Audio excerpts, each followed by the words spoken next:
How we doing, YouTube?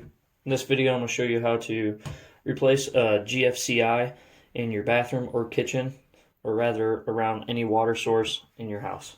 Stay tuned.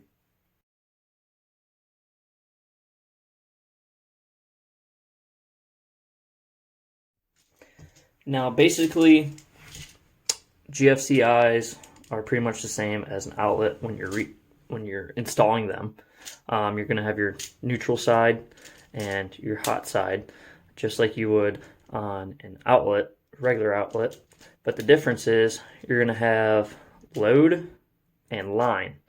Now, line is the power coming in from your breaker or the main power source. And load is if this GFCI is going to be protecting other outlets down the line. That's where you would hook that power. So you would have your line coming in, the power would go through the breaker, this is a mini breaker, and send the power to those outlets.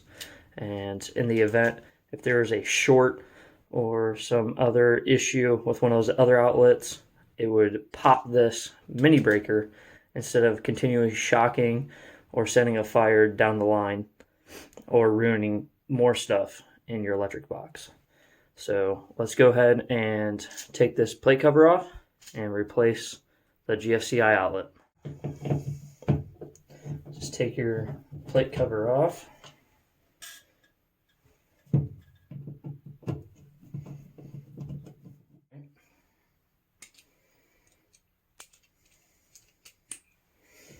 Take your outlet out.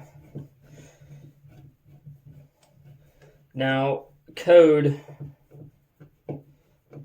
for residential electric is you have to have one of these within 6 feet of any water source in your house. So if you have an outlet next to any sink or, let's say, downstairs in your basement somewhere around like a mop sink or a washer or something like that, you're going to have one of these. And what it is it's pretty much, it's a safety measure. If there's any ground fault that happens with the outlet, it will pop here and shut the power off to anything past it. It's essentially just a mini breaker that protects anything down the line around water. All right. So on this GFCI, it's a standalone, meaning it's not powering and protecting anything else.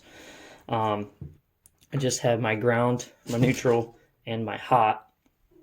So basically what you're going to do is go on your new GFCI where it says line.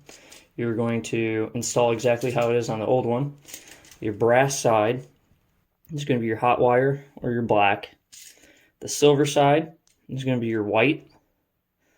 And underneath there's a green screw, which green is for ground, which is going to be your bare copper. I'm going to do that now.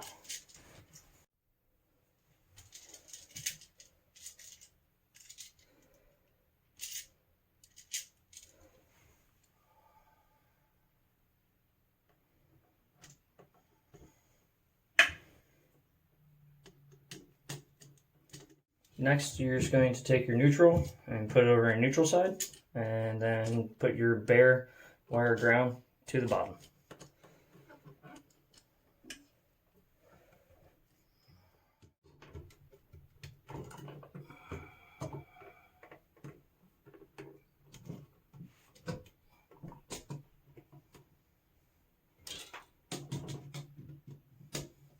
Alright, now that I have my ground, neutral, and hot, I like to back these off and install electric tape around my outlets. You don't have to do that, it's just something I like to do.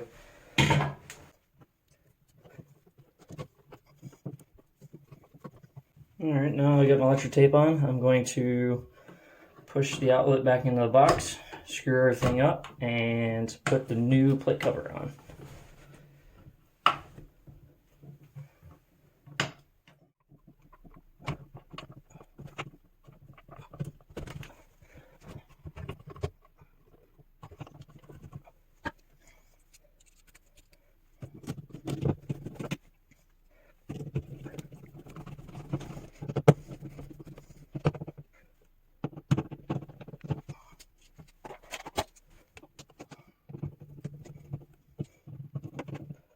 Okay, and hit your reset. You don't want the lights to show.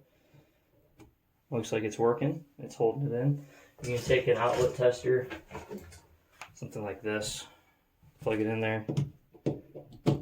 It'll tell you on top if everything is wired up correctly. Looks like it is. That's how you install GFCI Outlet.